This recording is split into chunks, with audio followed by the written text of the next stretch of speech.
Welcome to the 2015 Compete with a Cougar, WOD with a Sugar Daddy. Workout number 3, part 1. Partner number 1, a 2-minute AMRAP of wall balls.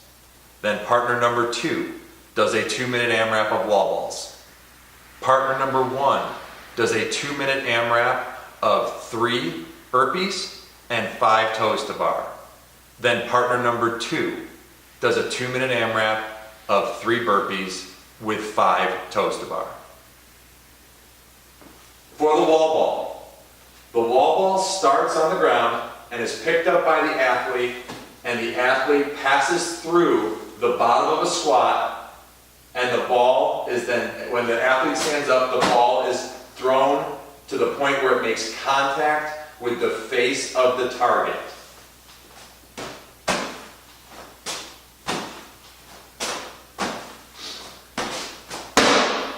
For the first rep of a wall ball, the athlete may drop to a squat and pick the ball up in the bottom of a squat. The ball must be held in position in the bottom of a squat and then standing up and thrown to the target. The athlete at the bottom of the squat, his hip crease is below his knee. The rep is called a good rep when the ball makes contact with the face of the target.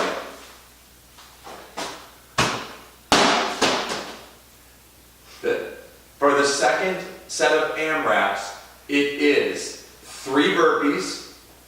The athlete starts in a standing position, drops to the ground to the point where his chest or her chest makes contact with the ground.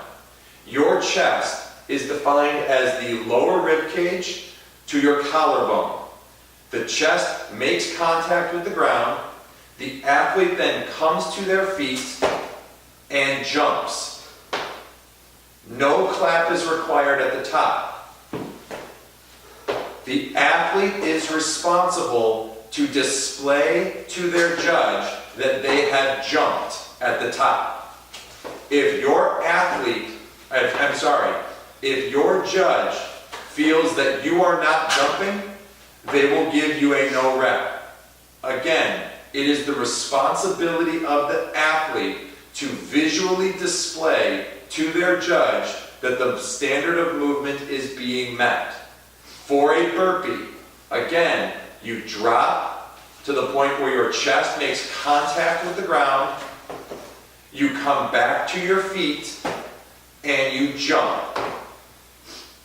Once 3 burpees have been done, the athlete then does 5 toes to bar. The athlete jumps to the bar and makes contact with both feet between his hands with the bar. The athlete comes back to an open hip at the bottom. The judge will not necessarily be looking for the feet to come behind the bar, but the athlete's hip must be open at the bottom of the rep. Again, it starts with the athlete open hip hanging from the bar and ends when contact is made with the bar with both feet touching the bar in between the athlete's hands. Workout number 3, part 2. This starts with 150 double unders. It doesn't matter who does the 150 double unders as long as 150 are done. If partner number 1 can do 150 all by themselves, that is fine. You could break this up into any manner you like. We will also accept 250 single unders as an acceptable variation that is not considered scaled.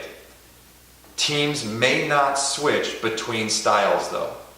You are either going to do 150 double unders, in which case only double unders are counted, or you will do 250 single unders, in which case only single unders are counted. This part of the workout is considered a buy-in. The reps from this workout will not count to your final rep rate. Once the double under or single under buy-in is done, you now finish with a chipper of kettlebell movements. It starts with 80 kettlebell goblet squats. Doesn't matter which partner is working, you can switch at any point in time. You then do 60 American kettlebell swings, and then 40 single arm kettlebell clean and jerk with no alternating requirement. It finishes with 20 single arm kettlebell snatches. Again, no alternating requirement. For the duration of this workout, just to repeat myself, it is one partner working at a time, and teams may switch at any point. This workout starts with 150 double unders. A double under is when the athlete jumps and the rope passes 2 times underneath their feet during a single jump.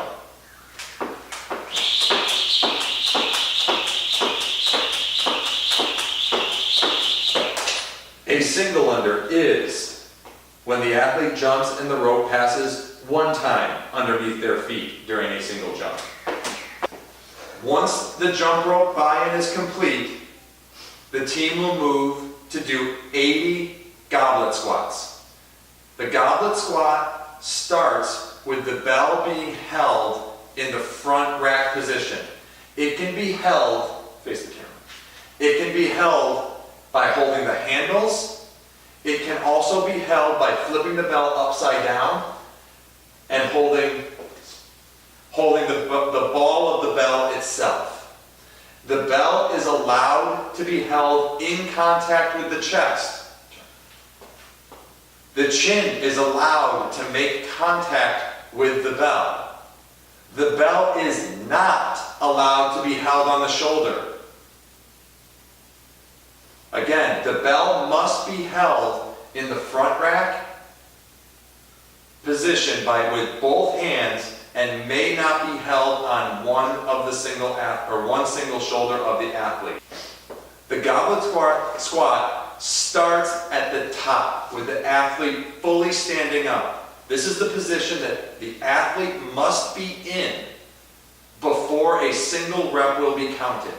The athlete then drops into the bottom of his squat to the point where the hip creases below the knee, and then stands up to a fully opened hip at the top. That is 1 rep. The athlete will then do as many reps as he or she can do. When they are done, the bell is placed on the ground, not dropped. And then the other athlete picks up wherever they left off. The second movement is 60 American kettlebell swings. Watch this pull apart. The American kettlebell swing starts with the bell passing between the athlete's legs, and it ends with the athlete's body fully in line.